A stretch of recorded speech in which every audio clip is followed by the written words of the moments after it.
मैं तुम्हें अपनी आप बीती बताता हूँ। 2016-17 की बात है। मेरा खादिम था, खिदमतगार था, लाडला बना हुआ था। आजकल बाहर की हवाओं में अल्लाह ने बहुत उसे नवाजा। कपड़े धोने में, जूते साफ करने में, इस्त्री करने में अखीर थी। खुदा की कसम, सगी औलाद बीवी इतना लाड नहीं करती जितना मेरे से प्यार करता था। दुराई कर रहा था रात को सुनाने की कुरान पाक। कहने लगे मौलाना जी, मुझे कहा मौलाना जी। मैंने कहा जी, का पानी पी लूँ। मैंने कहा शरबत पड़े क्यों नहीं पीता। वो चुप। मैंने पानी, अल्लाह की कसम मैंने गिलास में शरबत डाल के दिया। 2 मिनट उसने यूं करके गिलास अपने हाथ में रखा, फिर उसने अपनी आंखों से आंसू निकाल कर अपनी पलकों को उसल दिया, फिर गिलास रख के चुपके से चला गया। मैं कहता रहा बात सुन, मैं नाम नहीं लूंगा, मैं बात सुन। नहीं आया, 2 दिन के बाद आया। मैंने कहा यार लगता है कि तू नाराज हो गया, मैंने अपने झूठे गिलास में तुझे दिया। पैर पकड़ के कहने लगा मौलाना अल्लाह की कसम ये बात नहीं। आज कौन सा रोजा है। मैंने कहा 15वां या 16वां। कहा मौलाना परसों आया था, 13वां 14 रोजा था।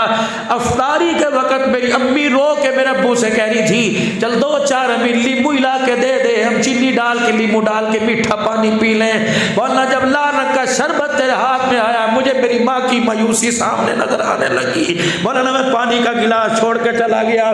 शरबत पीने वालों, मीठे कप की ज्यादती करने वालों, पता नहीं कितने ऐसे घर हैं जिन घरों में पानी भी नसीब नहीं होता। अल्लाह की कसम रोजा गमखारी का महीना।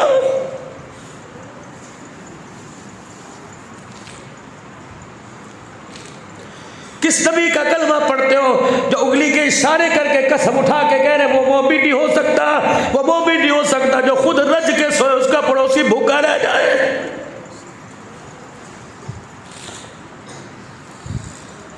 अभी ज़कात तकसीम होगी, तकसीम नहीं ड्रामेबाजी होगी।